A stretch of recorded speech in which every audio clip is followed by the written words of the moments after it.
تم کیا سمجھتے ہو گناہ کرنے والوں، خدا کے غضب کو چیلنج کرنے والوں، کیا سمجھتے ہو جن کی شکل قرآن کہہ رہا ہے کہ ہم نے سور اور بندر کی طرح کر دی تھی؟ وہ کون لوگ تھے؟ وہ پٹھان کے بچے تھے، وہ مغل کے بچے تھے، وہ شیخوں کے بچے تھے؟ کس کے بچے تھے؟ تو یہ پتا ہے کس کے بچے تھے؟ وہ مغل نہیں تھے، وہ پٹھان نہیں تھے، وہ شیخوں کے بچے نہیں تھے۔ جن کی صورتیں اللہ نے سور اور بندروں کی طرح کی وہ انبیاء کی اولاد میں سے تھے۔ اللہ قرآن اٹھا باضابطہ ان کا نسب پہلے بیان کیا۔ بے شک وہ بنی اسرائیل تھے، اور بنی اسرائیل کون ہے؟ اسرائیل حضرت یعقوب کا لقب ہے، اور بنی اسرائیل مطلب اولاد یعقوب، اولاد یعقوب، اللہ اکبر۔ اور اولاد یعقوب کا مطلب کیا؟ یہ بنی اسرائیل اور یعقوب علیہ السلام کا سلسلہ نسب کیا؟ یعقوب علیہ السلام کی ابا حضرت اسحاق علیہ السلام، اسحاق علیہ السلام کی ابا جان حضرت سیدنا ابراہیم علیہ السلام، یہ ہے ان کا سلسلہ نسب۔ لیکن اللہ، اب میں آپ سب کی توجہ چاہتا ہوں، اپنے بھائیوں کی بھی اور بہنوں کی بھی۔ میرے بھائیوں، جب نبی کی پیغمبروں کی اولاد گناہ کرے تو اللہ دنیا کے اندر ان کی شکل سور اور بندر کی طرح کر دے تو ہمارا کیا حال ہوگا، ہمارا کیا انجام ہوگا؟ آپ سوچتے ہیں لیکن اس دنیا میں تو کسی کی شکل سور اور بندر کی طرح نہیں ہوتی۔ میں نے کہا الحمدللہ بالکل نہیں ہوتی۔ اس کی وجہ یہ ہے کہ ان کو جو پیغمبر ملے تھے وہ اور تھے، اور ہمیں جو نبی ملا ہے وہ اور ہے۔ ہمارا نبی نبی الانبیاء ہے، ہمارے آقا سید الانبیاء ہے، ہمارے آقا محبوب خدا ہے۔ لیکن یاد رکھنا، اس کا یہ مطلب نہیں کہ محبوب کی خاطر اگر دنیا میں شکلیں نہیں بگڑ رہی ہے تو قبر میں بھی نہیں بگڑے گی، ایسا نہیں ہے۔ قبر میں شکلیں بگڑے گی۔ اللہ کے رسول علیہ السلام نے فرمایا، ہم نے شب معراج، آقا فرماتے ہم نے شب معراج جب جہنم کا مشاہدہ کیا تو ہم نے دیکھا کہ کچھ لوگوں کی شکل کتے کی طرح ہے، کچھ لوگوں کی شکل خنزیر کی طرح ہے، کچھ لوگوں کی شکل بندر کی طرح ہے۔ حضور فرماتے ہم نے شب معراج دیکھا۔ اللہ اکبر، اللہ سے ڈرتے کیوں نہیں؟ اللہ سے خوف کرتے کیوں نہیں؟ آئیے میں آپ کو بتاؤں۔ اللہ اکبر، آقا کریم رؤوف الرحیم صلی اللہ علیہ وآلہ وسلم ارشاد فرماتے ہیں کہ معراج کی شب ہم نے ایک منظر دیکھا۔ آقا فرماتے جنت کی سیر کی آقا نے اور جہنم کا مشاہدہ کیا۔ دیکھو یہ باتیں ہمیں نہیں پتا ہے، جس دن پتا چل جائے گی اس دن ہمیں احساس ہوگا، اور ہمیں یقین ہے ہماری قوم کو جب کوئی بات پتا چلتی ہے تو وہ اس پر عمل کرتے ہیں، کیونکہ اس پر قرآن کی نص موجود ہے، وَذَكِّرْ فَإِنَّ الذِّكْرَى تَنفَعُ الْمُؤْمِنِينَ، کہ مومنوں کو نصیحت کرو کہ نصیحت مومنوں کو فائدہ دیتی ہے۔ یہ اتنے نوجوان داڑھی کیوں رکھ رہے ہیں؟ یہ کسی نہ کسی خطیب کی گفتگو کا اثر ہے۔ بہت سارے جوان نماز کیوں پڑھ رہے ہیں؟ اللہ اکبر، بہت سارے علاقوں میں ہم لوگ گئے نہیں، بہت سارے دوسرے خطبہ نہیں گئے، لیکن کسی نے کہا ہمارے امام صاحب نے نماز پہ تقریر کی، ہم نمازی بن گئے، داڑھی پہ تقریر کی، ہم داڑھی رکھیں۔ تو پتا چلا یہ جلسے بالکل بھی لایانی نہیں ہے، غیر ضروری نہیں ہے۔ مومنین کو نصیحت فائدہ دیتی ہے، بس ناصح کی نیت صحیح ہونی چاہیے، اور سننے والوں کو بھی صحیح طور پر سننے کا شوق ہونا چاہیے۔ اب آئیے ذرا تھوڑا سا دل کے کانوں سے سن لے۔ آپ نے گزشتہ مہینے کے اخیر میں معراج مصطفیٰ تو سنا ہوگا، لیکن معراج کا ایک حصہ ذرا ہم سے بھی سن لے۔ اللہ اکبر، آقا کریم صلی اللہ علیہ وآلہ وسلم ارشاد فرماتے ہیں کہ معراج کی شب ہم نے کیا دیکھا؟ اللہ اکبر، جب جہنم کا مشاہدہ کیا۔ مشاہدے اور سیر میں فرق ہے، جنت کی سیر کی ہے، جہنم کا مشاہدہ کیا ہے۔ اللہ اکبر، تو فرماتے ہیں خون کا دریا تھا، پیپ کا دریا تھا، اور اس میں ایک بندہ تیر رہا تھا۔ خون اور پیپ کے کھولتے ہوئے دریا کے اندر کوئی تیر رہا ہو، تھوڑا توجہ کیجئے گا میرے پیارے آقا علیہ الصلوۃ والتسلیم کے پیارے دیوانوں، ذرا غور کیجئے گا۔ اگر اپنے آپ سے محبت ہے اور اپنے نبی کی باتوں پر یقین ہے تو یہ باتیں میری نہیں ہے، نبی کی ہے، یہ باتیں مصطفیٰ جان رحمت صلی اللہ علیہ وآلہ وسلم کی ہے۔ ذرا غور کرو، ماں اور بہنوں کی بھی توجہ چاہتا ہوں، یاد رکھنا کسی کی بھی بات میں شک کرو گے تو کوئی نقصان نہیں ہوگا، لیکن اپنے نبی کی بات میں شک کرو گے تو ایمان بھی ہاتھ سے جا سکتا ہے۔ یہ تمہارے اور میرے نبی نے فرمایا، شب معراج جہنم کا مشاہدہ ہو رہا ہے، خون کا دریا ہے، پیپ کا دریا ہے، اور وہ کھولتا کھولتا خون ہے، کھولتا کھولتا پیپ ہے، اس میں ایک بندہ ڈبکیاں لے رہا ہے، ایک بندہ تیر رہا ہے۔ جیسے ہی وہ منہ باہر نکالتا ہے، جیسے ہی وہ سر باہر نکالتا ہے، اس کے منہ میں پتھر ڈالے جاتے ہیں، جہنم کی آگ کے بنے ہوئے پتھر اس کے منہ میں ڈالے جاتے ہیں، اور اس کا منہ پھر اسی دریا میں ڈوب جاتا ہے۔ اس پر یہ عذاب ہو رہا تھا، رحمت للعالمین سے دیکھا نہ گیا، حضور تڑپ گئے، حضور بے چین ہو گئے، حضور بے قرار ہو گئے، اور پوچھنے لگے جبریل یہ کون لوگ ہیں کہ خون اور پیپ کے دریا میں ڈبکیاں لیتے ہیں، اور جب منہ باہر نکالتے ہیں تو پتھر، وہ بھی جہنم کی آگ کے پتھر، ان کے منہ میں ڈال کر ان کو ڈبا دیا جاتا ہے۔ یہ دردناک عذاب کیوں ہو رہا ہے؟ تو جبریل امین نے عرض کیا، یا رسول اللہ یہ آپ کی امت کے وہ لوگ ہیں جو دنیا میں سود کھایا کرتے تھے، یہ سود کا کاروبار کیا کرتے تھے، یہ سود کا دھندا کیا کرتے تھے۔ میں آپ سے پوچھنا چاہتا ہوں، دنیا ہی سب کچھ ہے؟ بولو، اگر کسی سچے مسلمان کو یہ پتا چلے کہ سود کھانے کا انجام کیا ہے، وہ پیپ کا دریا، وہ خون کا دریا، اور خون کا دریا کیوں ہے؟ میں نے غور کیا کہ سود خوروں کے لیے پیپ اور خون کا دریا کیوں ہے، تو بہت سوچنے کے بعد مجھے یہ سمجھ میں آیا کہ سود خور لوگ قوم کا خون چوستے ہیں، قوم کا خون چوستے ہیں، ان کی غربت کا فائدہ اٹھاتے ہیں، ان کی مجبوریوں کا فائدہ اٹھاتے ہیں۔ اس لیے دیکھو قدرت نے ان کو خون اور پیپ کے دریا کی سزا دی ہے۔ اب میں آپ سے پوچھنا چاہتا ہوں، اے سود کا دھندا کر کے، اے بیاج کا دھندا کر کے، اے انٹرسٹ کا دھندا کر کے مالدار بننے والوں، ذرا غور کیجئے، کتنا بھی مال کما لوگے، تھوڑا دھیان دینا میری بات پر، کتنا بھی بڑا محل ہو، تاج محل کی طرح بھی محل بنا لو، جب آخری میں ڈاکٹر کہے گا نا کہ یہ بہت بیمار ہے، اس کے بچنے کی امید نہیں ہے، تو آپ کے بچے، ہمارے بچے کیا کریں گے؟ آپ ہو یا ہم ہو، کوئی ہو، بولو بچے کیا کریں گے؟ اٹھا کے سیدھا ہاسپٹل میں داخل کر دیں گے۔ بتاؤ، جس مال کو اللہ کی نافرمانی کر کے کمایا تھا، کروڑوں روپے کا محل بنایا تھا حرام مال سے یا حلال سے بھی بنایا تھا، لیکن آخری سانسیں کہاں لے رہے ہو؟ آخری سانسیں کہاں لے رہے ہو؟ ہاسپٹل کی چار دیواری میں۔ یہی ہے نا تمہاری دنیا، جس دنیا کی خاطر اللہ کو ناراض کیا، جس دنیا کی خاطر خدا کو ناراض کیا، آخری اینڈ کیا ہے؟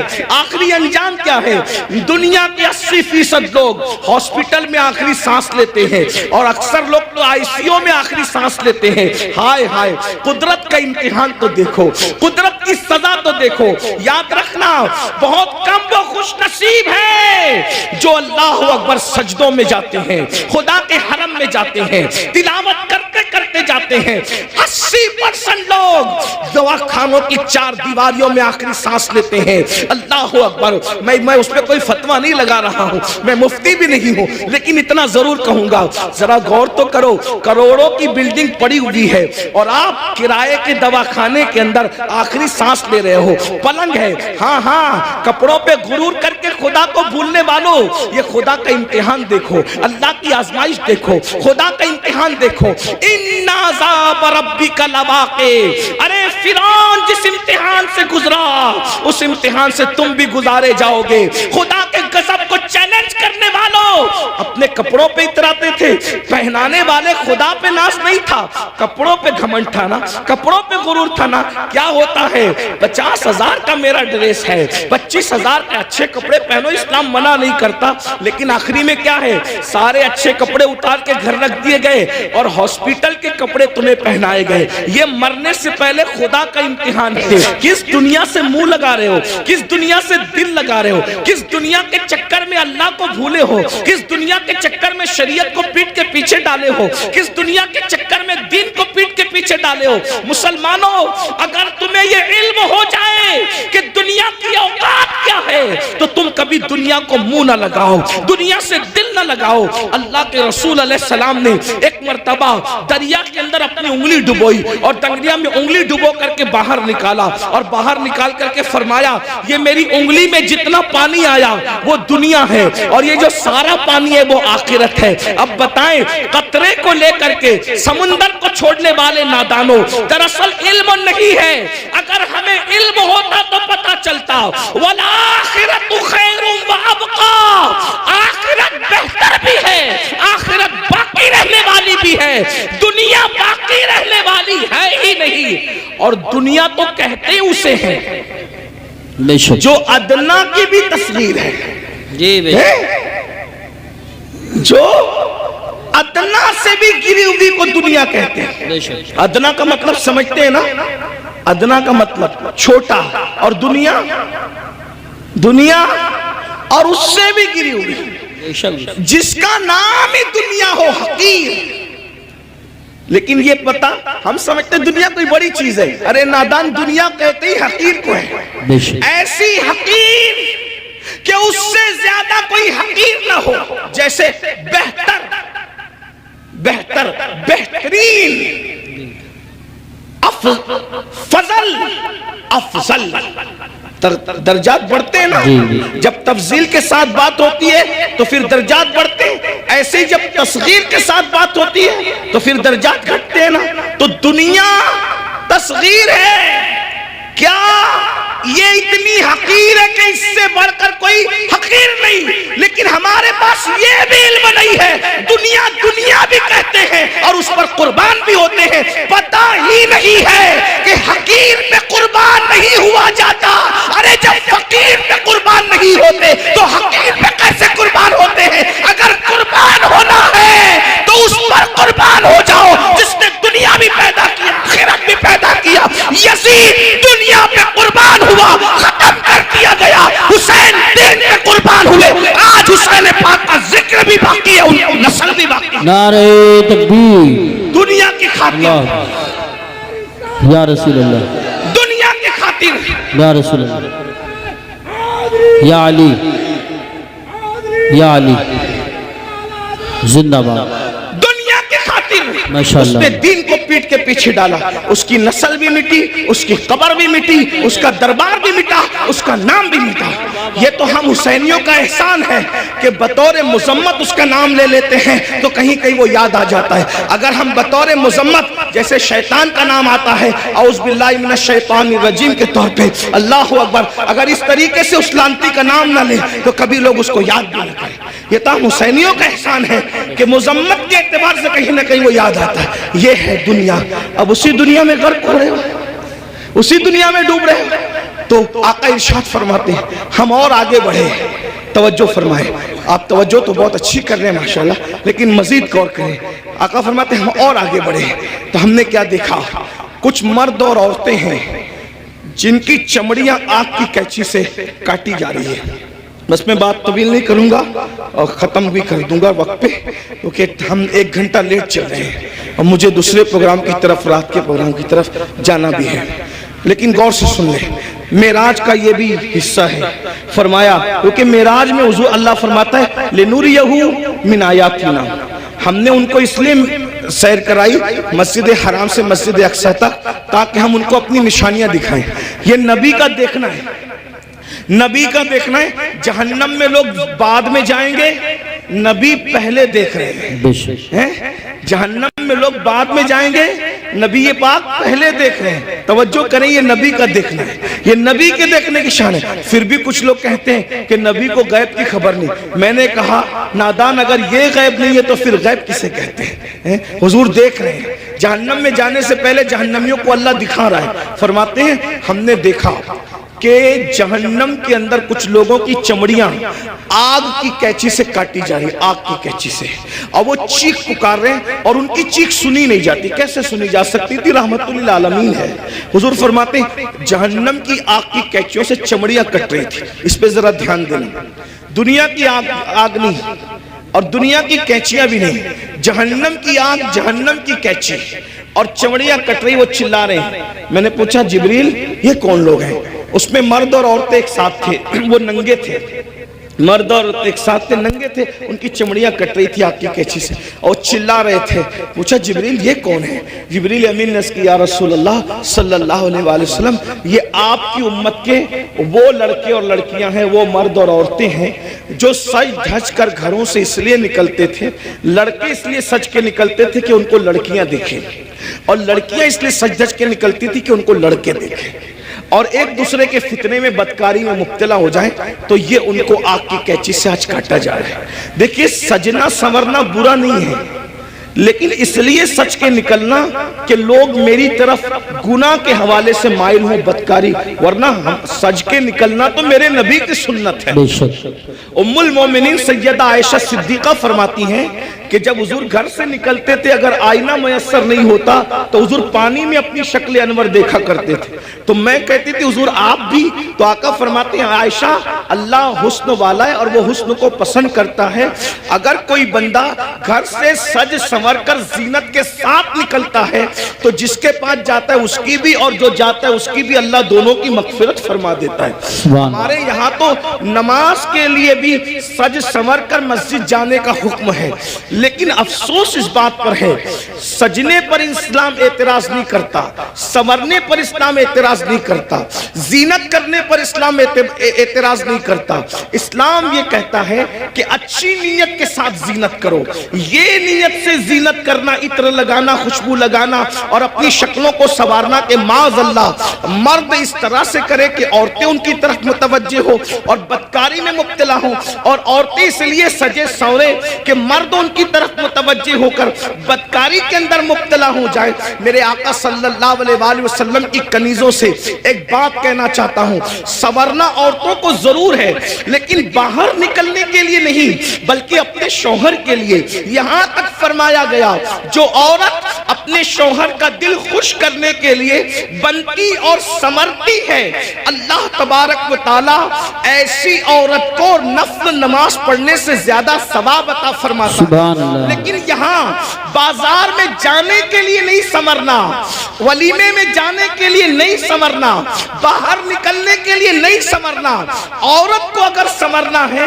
تو شوہر کے لیے سنورنا ہے۔ اور ایک بات بھی اپنی بہنوں سے کہہ دوں، اللہ کے رسول علیہ السلام نے تو یہاں تک فرمایا جو عورت عطر اور خوشبو لگا کر اپنے گھر سے نکلتی ہے کہ وہ خوشبو مردوں کو اپنی طرف مائل کرتی ہے، ایسی عورتیں قیامت کے دن زانیہ عورتوں کی حیثیت سے اٹھائی جائے گی۔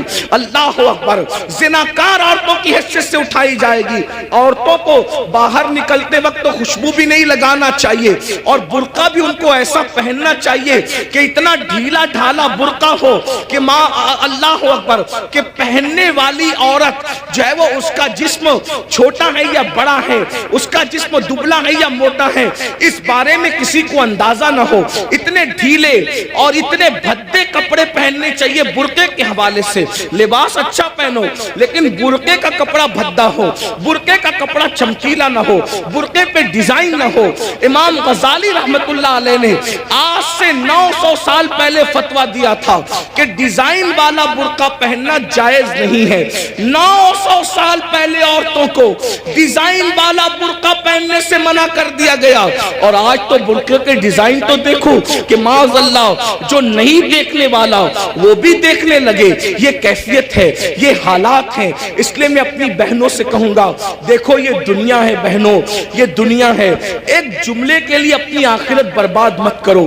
یہی ایک جملہ نا کہ سہیلیوں میں بند سمر کے جاؤں گی تو سہیلیاں کہے گی تو کتنی اچھی لگ رہی ہے، بس ایک جملہ، اس ایک جملے پہ اپنی آخرت خراب کر رہی ہو، اس ایک جملے کو سننے کے لیے اپنی آخرت برباد کر رہی ہو۔ میری بہنوں کون کیا کہے گا؟ سہیلیاں اتنا کہے گی، رشتہ دار کی عورتیں اتنا کہے گی تو کتنی اچھی لگ رہی ہے، اور بڑھ کر ایک لمبی گالی بھی دے دے گی کہ تو بالکل ہیروئن کی طرح لگ رہی ہے۔ میں سمجھتا ہوں کہ ہم کو کوئی ہیرو یا ہیروئن کہے اس سے بڑی کوئی گالی مجھے نہیں لگتی۔ کیوں؟ اس لیے کہ ہیرو ہیروئن کون ہے؟ یہ وہ لوگ ہیں